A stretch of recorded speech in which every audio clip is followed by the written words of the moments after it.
Hey everybody, Josh Sigurdson of World Alternative Media here, and of course I'm joined by author and economic analyst here at WAM, John Sneisen. Now, here's something that we can go a little ways back into. I mean, we're not going to explain the whole extent of Obamacare. It's a failure. Everyone knows that. Even now the Democrats, except for those that are holding out and are completely delusional. But, I mean, this is going back many years, and we're going to explain how this has happened, why government-run healthcare begets the inflation we see and the heightened premiums. So, starting off, let's just go back to 2010. Many of us might remember Nancy Pelosi, well, I have some names for her. I'm not going to go into that. But she claimed that we need to pass Obamacare to see what's in it because, of course, it was a massive mandate. It was ridiculous. It was extremely extensive. Now, let's just fast forward a bit to what's happening right now. I mean, over all these years, they were saying the premiums won't go up. That's a conspiracy theory. Well, now, this is an average, and we're going to go into some bigger numbers in a second. It gets a lot more extreme than this, but this is the average right now for healthcare spending in the United States with premiums going up 48%. Now, that sounds bad, and it is bad, but it gets worse than that. And we're going to go into certain states in a moment. But I just wanted to throw something out there before we get into all of that. I told you so. There. I feel good now. I feel good now that I've said that.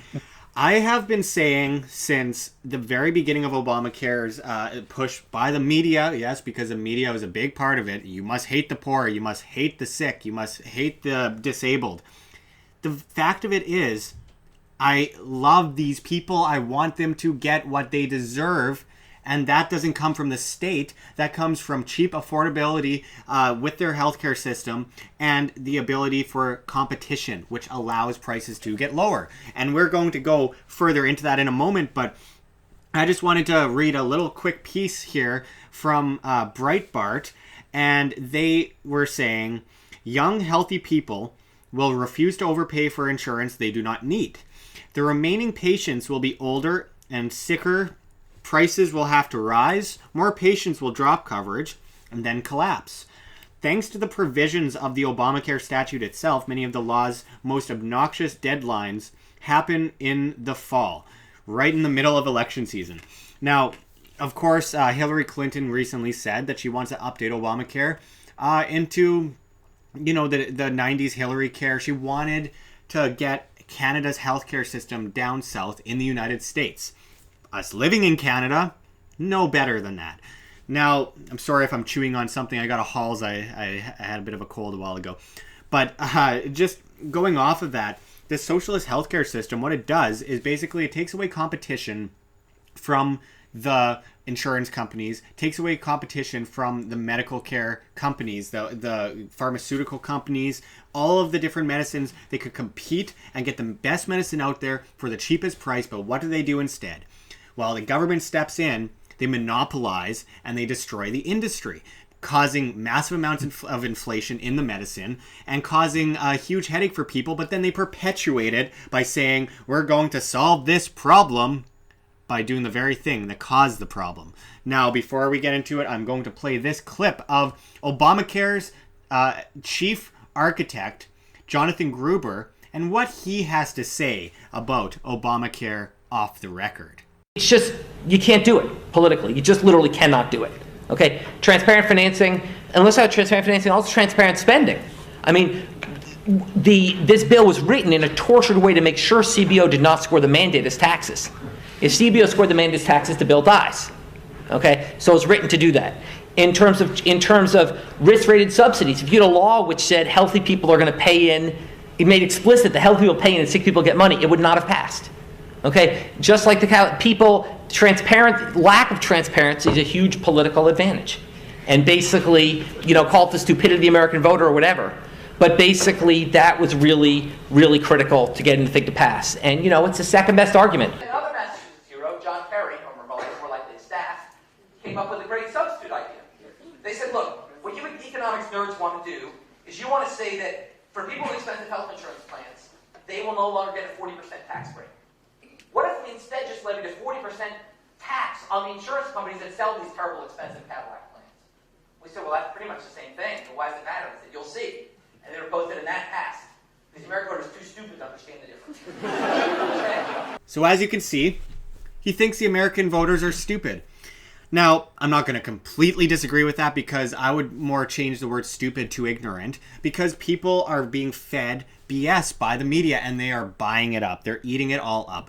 And the problem is people follow their emotional reaction to something quicker than they look at the logic, because it's easy that way. It's an easy scapegoat from having to do research. But the fact is, what Obamacare does is kind of evil if you really look at it, because it uses and takes advantage of people's good intentions and then takes advantage of sick people that are dying in order to make a quick buck and monopolize the companies that, well, let's just say give special favors, or the government gives special favors to them. It works back and forth in collaboration. So let's get further into this, John. Go into this map you have. It's incredible what we see here.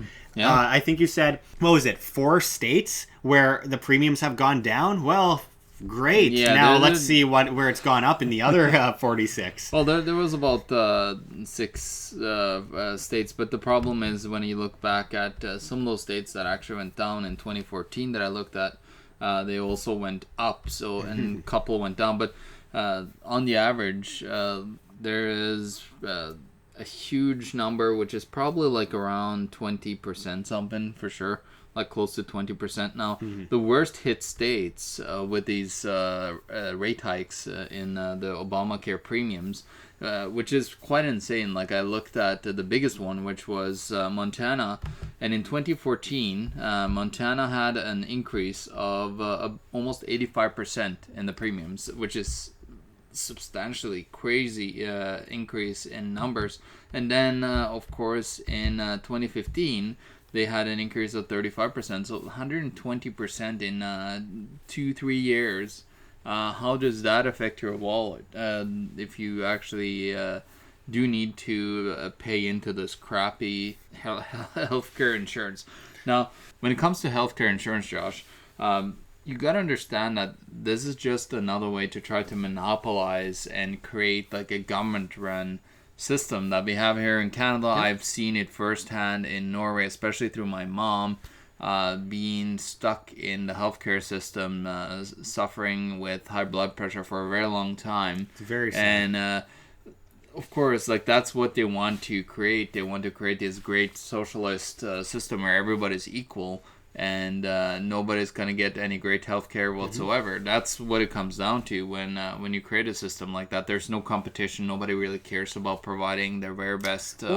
It's under the guise of free, right? But that free is actually just extortion, and what that leads to is monopolization. Yeah. So it's just a perpetual circle. Well, listen, like nothing is free, and you look at the free healthcare system here in Canada and in Norway.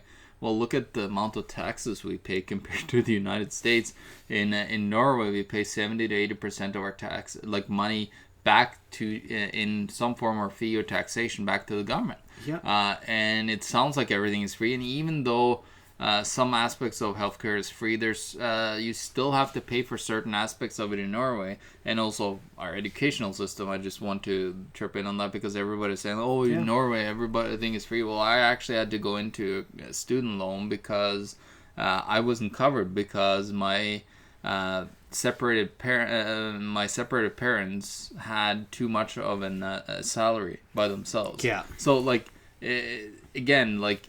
You think that it might be for free, like everything and this socialist healthcare system and so on is so great. It's not like I saw actually and I want to talk about this quickly, my great-grandfather, he got actually healthcare through a private institution. They really helped him very fast to recover from a stroke, and it saved his life. There's actually in Norway, there's certain hospitals that have really struggled and have had a lot of stroke deaths. And if he might have been sent to one of those, who knows what could have happened. So he actually used the private healthcare system, which actually there's still some few private health institutions in Norway, which we should be very blessed for. And they actually like helped him recover, and now he's still living, in his 80s. So again, it was a private solution that came in, not the Norwegian healthcare system, because I told you about the reputation of some of the hospitals when it comes to fixing something, when it comes down to getting a stroke or so on. So again, like, this want to try to create something, I think it's more like, to be honest with you, what I think it is trying to create something that they know is not gonna like do anything. They want it to just demolish everything, and then they want to come in and say, like, oh, we just need like the state to take care of everything. Well, we're looking at possible premium rises going into the hundreds here. And it's just absolutely insane, because you mentioned taxes. It's not just taxes. I mean, yes, we pay these taxes and we're extorted for it, and it nothing's free. But on top of that, it doesn't even work. So it's one thing to say we're going to extort. It's still going to be wrong, but it's one thing to say we're going to extort you and make a system better. It's even worse to extort you and then make the system worse. But then create this guise, this veil of, well, we are helping people, we're helping the sick. What you're doing is exactly the opposite. Temporary solutions for long-term problems don't add up. We've seen that with Keynesian economics. It's like, let's work on just right now and not think ahead at all. But we have to think ahead, because that's where the problem lies. When you push on these kinds of mandates for so long, this Affordable Care Act, you end up with exactly what you would expect if you have done even the most basic research into economics. You will get inflation. You will get lack of competition, small businesses closing. You will get higher prices on everything that you need. And this is, it's a scam. It's a scam, folks. And I don't understand how it can be anyone left that truly thinks that this system works, because we have the proof in the pudding. Yes, Canada, we've had this socialized healthcare system for a while. Now, we have a lot fewer people in our country. And but we're going to see the same thing happening in the near future as well, just at a lower pace. Well, actually, I want to also talk about the healthcare system here, because I haven't personally, but my wife had some experience with them where she injured her knee pretty badly, and she knew that it was going to take forever to go through the regular healthcare system, so she had to go to a private institution again to even to get it. And they were, you know, they're actually a charity almost that help people get with sport injuries actually going through it. And again, like, I think the solution to giving the poor healthcare, we're talking about the very poor that can't really afford anything and are really struggling, and some people are fairly struggling sometimes, and of course there's those people that just, you know, fall into the system, of course, and just uses it. But for those people that really can't afford it, there's charity, and people are charitable. Like, if you don't think people are charitable and that everybody cares about themselves, just go out and meet people. I met so many people, including my wife. She just cares so much about people, and we're talking about this all day. You know, how is the government going to take care of the people that she takes care of? It was like, well, let's see if we can, you know, go and find that money. But then the problem is they're getting taxed to death, the people, so they don't have the money to maybe go and donate that money to that organization to help those people. But community pools help out a lot. I mean, the thing is, I always talk about deconstructing from the globalist powers to national to state or province, and then to municipal, and then to the community, and then the individual. And to do that, we have to take responsibility for ourselves, where we could see such incredibly low prices for medicine if we have that competition, and then we have community pools where you voluntarily give into, and you won't have monopolies that way. You will have the kind of care you want at a very cheap price, but instead we complicate things. We always have, we always seem to. It looks like that's going to be the way in the future, but we hear so many liberals talk about monopolies, that capitalism has caused all these monopolies. It's not capitalism that's starting these monopolies. It is the government. It's subsidization. It is basically the control complex that pushes for certain businesses above others, that push the small business out of the market. We have the taxes. We have all the regulations. Then you end up with one group of a few companies, and that's getting smaller and smaller and smaller. And what you get out of that is exactly what you reap. You basically end up with a bunch of huge monopolies, and we need the left standing up with us and saying, well, I don't think we want more major nefarious corporations that are basically just banking on our dollar instead of actually trying to help us, when there are so many people out there that are trying to help others, that can run these businesses, that can compete, and then you have great healthcare. I think it has zero to do with capitalism whatsoever, what's happening right now. No. And then the big problem there is the government, that because that is the block that could actually that are there, that they could use the government in their favor to create these laws and legislation. And that's what we've seen. Like, look at today, they're talking about, the disparity in incomes and so on. Well, it's because they lobbied the rich people and the ultra wealthy to have it that way. It's that simple. They use the government. Yeah, it's always down to that. It always comes down to follow the money, and then you'll find who's in charge. And in this case, it's no different than any others. The government wants to control us in any way we can. But when they do that, they don't want to just go full-fledged and just start grabbing us by the neck and strangling us. What they want to do is make us support them controlling us. So they make things nice and shiny, make things look real nice, and then we fall for it. And that's always been the problem, and this kind of collectivist control begets enslavement, and we are just falling into it one piece at a time over and over again, and we never seem to learn. So we need to understand the economics of this if we want the kind of care that so many people are talking about. It all comes down to this. This is what we should learn from this. Remember, guys, when we created the government, we granted the government the power to do whatever we felt like them doing. Today, the government believes that they grant us power. Yeah. They grant us anything. Remember where it came from. It came from the people initially, and we actually granted them power, and that's who should be in control over any government. Not that I believe in them, but they should be in control of it.